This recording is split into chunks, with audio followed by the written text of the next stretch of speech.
इस बीच एक बड़ी खबर आ रही है श्रीहरिकोटा से। आपको बता दें GSAT-9 का सफल प्रक्षेपण हुआ है। इस वक्त की बड़ी खबर आपको दे दें, GSAT-9 का सफल प्रक्षेपण जो कि श्रीहरिकोटा से हुआ है। 7 देशों को आपको बता दें भारत का ये बड़ा तोहफा है। इस सफल प्रक्षेपण के साथ ही सार्क देशों में ये एक बड़ा प्रक्षेपण जिसकी तस्वीरें आप देख रहे हैं, दक्षिण एशिया उपग्रह का प्रक्षेपण। आज दक्षिण एशिया संचार उपग्रह GSAT-9 का प्रक्षेपण सफल हुआ है। ये तस्वीरें भी हम आपको दिखा रहे हैं। इसका प्रक्षेपण अब से थोड़ी देर पहले हुआ। श्रीहरिकोटा में सतीश धवन अंतरिक्ष केंद्र से किया गया ये उपग्रह इस क्षेत्र में आपको बता दें जो तमाम देश हैं उनके बीच संचार में मददगार साबित होगा। एबीपी न्यूज संवाददाता पिंकी राजपुरोहित हमारे साथ जुड़ गई हैं। पिंकी, बहुत बड़ी सफलता ये भारत के लिहाज से और सार्क देशों के लिहाज से भी। श्रीहरिकोटा से GSAT-9 का सफल प्रक्षेपण हुआ।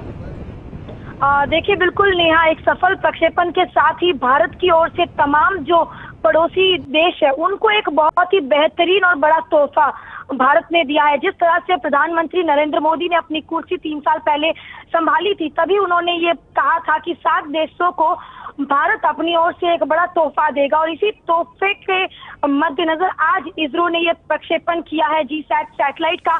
बता दें, ये बहुत ही अहम सैटेलाइट माना जा रहा है, खासतौर पर टेलीकम्युनिकेशन की अगर बात करें, क्योंकि टेलीकम्युनिकेशन के लिंक इस सैटेलाइट के जरिए इंडिया, नेपाल, भूटान, बांग्लादेश, मालदीव और श्रीलंका और अफगानिस्तान के बीच होंगे। यानी कि एक बहुत बड़ी ये उपलब्धि है और भारत की ओर से ये अपने तमाम पड़ोसी देशों के लिए एक बहुत ही बड़ा एक तोहफा है। साथ ही आपको बता दें कि इस सैटेलाइट को पहले सार्क सैटेलाइट के नाम से कहा गया था, लेकिन जैसे ही पाकिस्तान ने इस प्रोजेक्ट से खुद को बाहर कर दिया, ये कहते हुए कि उनके पास अपना स्पेस का प्रोग्राम है।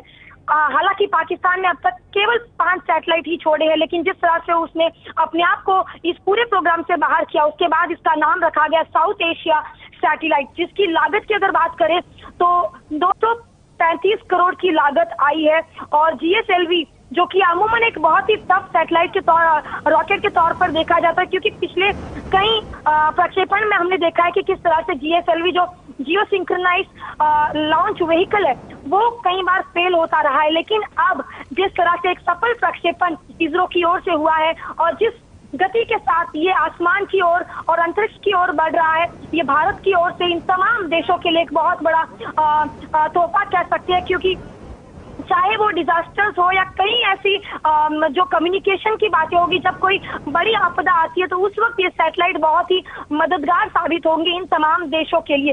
तो जिस तरह से ये पिछले 3 सालों से इसका काम लगातार चल रहा था और खुद प्रधानमंत्री नरेंद्र मोदी का ये सपना था कि भारत की ओर से 7 देशों को एक बड़ा तोहफा दिया जाए। आज इसरो के वैज्ञानिकों ने ये सपना प्रधानमंत्री नरेंद्र मोदी का पूरी तरह से साकार कर दिया है। जी, तो पिंकी, ये अहम जानकारी देते हुए आपको याद भी होगा मई 2014 में सत्ता में आने के बाद प्रधानमंत्री नरेंद्र मोदी ने इसरो के वैज्ञानिकों से बाकायदा ये गुजारिश की थी कि सार्क उपग्रह बनाया जाए जो कि पड़ोसी देशों को भारत की तरफ से एक उपहार हो। और आज आपको बता दें श्रीहरिकोटा से GSAT-9 का सफल प्रक्षेपण किया गया है। सैटेलाइट पर करीब 235 करोड़ खर्च हुए हैं। पाकिस्तान ने खुद को इस ग्रुप से अलग करते हुए कहा था कि उसका अपना अंतरिक्ष कार्यक्रम है। सैटेलाइट से दक्षिण एशियाई देशों में सूचनाएं साझा होंगी। और पिंकी राजपुरोहित जैसा कि हमें बता रही थी, इस सफल प्रक्षेपण के बाद उम्मीद ये भी बढ़ी है कि आपदा प्रबंधन का जो पूरा मामला है वो भी बेहतर होगा। सार्क देशों को ये सफल प्रक्षेपण जो है ये भारत की तरफ से एक तोहफा आप मानिए। सार्क देशों को भारत का ये बड़ा तोहफा। ये तस्वीरें जो आप देख रहे हैं ये श्रीहरिकोटा से GSAT-9 का सफल प्रक्षेपण हुआ है। और इस सैटेलाइट के सफल प्रक्षेपण के बाद दक्षिण एशियाई देशों में सूचनाएं बेहतर तरह से साझा हो पाएंगी, आपदा प्रबंधन बेहतर तरह से होगा। 12 साल का कार्यकाल इस पूरे मिशन का रहने वाला है। सार्क के बाकी 6 देशों को फायदा होगा, हम इसलिए कह रहे हैं क्योंकि पाकिस्तान ने खुद ही अपने आप को इस प्रोजेक्ट से अलग कर लिया था, ये कहते हुए कि उसका अपना अलग कार्यक्रम है। और इस वजह से जो बाकी बचे 6 सार्क देश हैं उन्हें आज के इस सफल प्रक्षेपण से बेहद ज्यादा फायदा होगा। और ये सफल प्रक्षेपण की तस्वीरें हम आपको दिखा रहे हैं। श्रीहरिकोटा से GSAT-9 ने सफल उड़ान भरी और इसके साथ ही सार्क देशों के लिए ये बेहतरीन तोहफा भारत की तरफ से खुद प्रधानमंत्री नरेंद्र मोदी ने मई 2014 में सत्ता में आने के बाद वैज्ञानिकों से यह आग्रह किया था कि एक सार्क उपग्रह बनाया जाए जो तमाम सार्क देशों को मदद करे, उनके लिए एक तोहफा हो, सूचनाएं साझा करने में और ज्यादा मदद मिले, आपदा प्रबंधन बेहतर तरह से हो सके। तो वो तमाम चीजें आज पूरी होती हुई ये श्रीहरिकोटा की आप तस्वीरें देख रहे हैं। अब से थोड़ी देर पहले जब सार्क देशों को प्रधानमंत्री मोदी का जो तोहफा है वो एक तरह से सपना साकार हुआ, GSAT-9 का सफल प्रक्षेपण हुआ है। 235 करोड़ की लागत इस प्रोजेक्ट पर लगी, 235 करोड़ की भारी लागत से ये मिशन बना है। इस मिशन का कार्यकाल जैसा कि हम आपको बता रहे हैं 12 साल का है। पाकिस्तान इस मिशन का हिस्सा नहीं है, पाकिस्तान ने खुद को इस मिशन से अलग कर लिया था।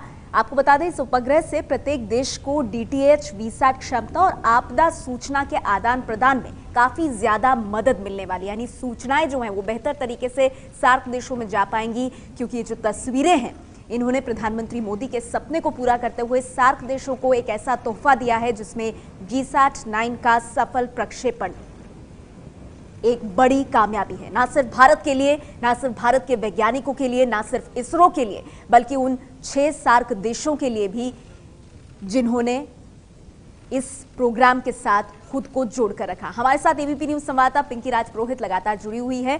पिंकी, जो दर्शक हमारे साथ अभी जुड़े हैं और ये तस्वीरें देख रहे हैं श्रीहरिकोटा से GSAT-9 का सफल प्रक्षेपण हुआ है, उन दर्शकों की जानकारी के लिए बताइए कि ये प्रक्षेपण भारत के लिए और सार्क देशों के लिए कितना अहम है। देखिए बिल्कुल नेहा, जिस तरह से भारत एक के बाद एक लगातार मुकाम हासिल किए जा रहा है, अगर अंतरिक्ष के क्षेत्र में हम बात करें, लेकिन ये उन तमाम देशों के लिए बहुत अहम है जिन देशों के लिए ये सपना प्रधानमंत्री नरेंद्र मोदी ने देखा था।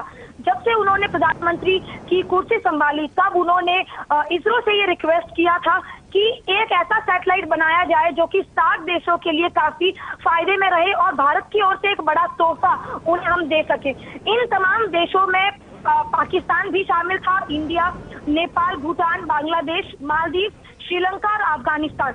हालांकि आपको बता दें कि पाकिस्तान ने अपने आप को इस प्रोजेक्ट से बाहर किया, ये कहते हुए कि उनके पास अपना खुद का स्पेस प्रोग्राम है। आपको ये भी बता दें कि पाकिस्तान के पास फिलहाल केवल 5 सैटेलाइट है, लेकिन जिस तरह से भारत एक के बाद एक नया मुकाम अंतरिक्ष के क्षेत्र में हासिल कर रहा है, उसने चीन की भी नींद उड़ा दी है। लेकिन जिस तरह से ये एक तोहफा भारत की ओर से इन तमाम देशों को दिया गया है, साफ तौर पर आपदा प्रबंधन के लिए काफी फायदेमंद रहेगा। इसके अलावा जो बाकी कम्युनिकेशन सिस्टम है उसके लिए भी ये सैटेलाइट एक बहुत ही बड़ा मददगार रोल जो है वो अदा करेगा। इस मिशन की अगर बात करें तो 12 साल तक ये मिशन काम करेगा और अपनी जो सेवाएं हैं वो इन तमाम देशों को देता रहेगा। अगर इस सैटेलाइट और इस रॉकेट के बारे में अगर हम आपको बताएं तो GSAT-9 को GSLV सैटेलाइट के जरिए लॉन्च किया गया, यानी और इसके साथ ही जो इंजन है वो इंडिजीनियस क्रायोजेनिक इंजन है, यानी कि खुद भारत में ही इसरो के द्वारा बनाया हुआ पूरी तरह से स्वदेशी इंजन है और साथ ही 2230 किलो वजनी है।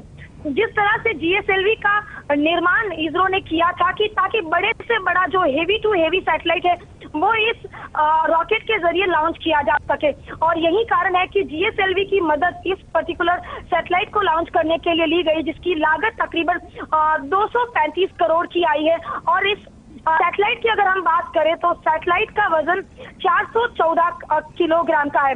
तो साफ तौर पर ये एक बहुत ही बड़ी उपलब्धि उन तमाम देशों के लिए है जिसे भारत ने एक बड़ा तोहफा आज दिया है, क्योंकि अमूमन हम देखते हैं कि किस तरह से जब कोई बड़ी आपदा आती है तो कई बार हमें पहले से सतर्क रहने की जरूरत होती है, और ये सैटेलाइट इन तमाम देशों को जहां पर कम्युनिकेशन सिस्टम में कई बार बाधाएं देखी गई है, नेपाल हो, भूटान हो, बांग्लादेश, मालदीव, श्रीलंका और अफगानिस्तान जैसे देशों को अब ये सैटेलाइट इन तमाम सुविधाओं को मुहैया कराएगा, जो ना ही सिर्फ एक भारत की ओर से बड़ा तोहफा है बल्कि उनके लिए भी उतना ही मददगार साबित होगा। जी नेहा।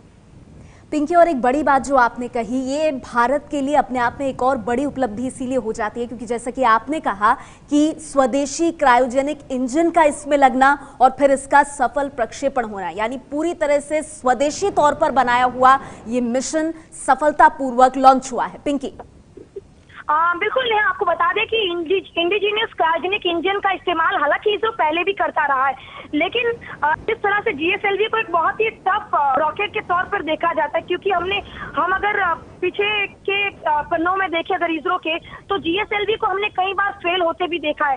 हालांकि पीएसएलवी हमेशा से ही भरोसेमंद लॉन्च व्हीकल रहा है। आपको बता दें कि अब तक इसरो 2 ही तरह के लॉन्च व्हीकल का इस्तेमाल करता रहा है, एक तो पीएसएलवी और एक जीएसएलवी। पीएसएलवी को इसलिए काफी भरोसेमंद माना जाता है क्योंकि जितने भी तमाम जो प्रक्षेपण हुए उसमें पीएसएलवी बहुत 1 या 2 बार ही फेल हुआ है। लेकिन जहां तक जीएसएलवी का सवाल है, इसरो के साइंटिस्ट हमेशा ही नर्वस नजर आते रहे हैं। वो इसलिए क्योंकि एक बहुत ही बड़ा वजनीय सैटेलाइट जो है वो जीएसएलवी अपने आप में लेने की क्षमता रखता है। तो साफ तौर पर ये एक हमेशा से ही एक नेल बाइटिंग मूवमेंट होता है इसरो के साइंटिस्ट के लिए। चुनौतीपूर्ण ये एक काम रहता है जिस वक्त प्रक्षेपण की तैयारियां चल रही होती हैं, लेकिन ये तस्वीरें मुस्कान लाने के लिए, खुशी लाने के लिए काफी भारत के लिए और सार्क देशों के लिए, क्योंकि श्रीहरिकोटा से GSAT-9 का सफल प्रक्षेपण हुआ है, जिससे सभी 7 सार्क देश जो है, पाकिस्तान को अगर अब बाहर कर दें तो सूचना और आपदा प्रबंधन में अब काफी मदद मिलेगी। ये है ABP न्यूज़, आपको रखे आगे।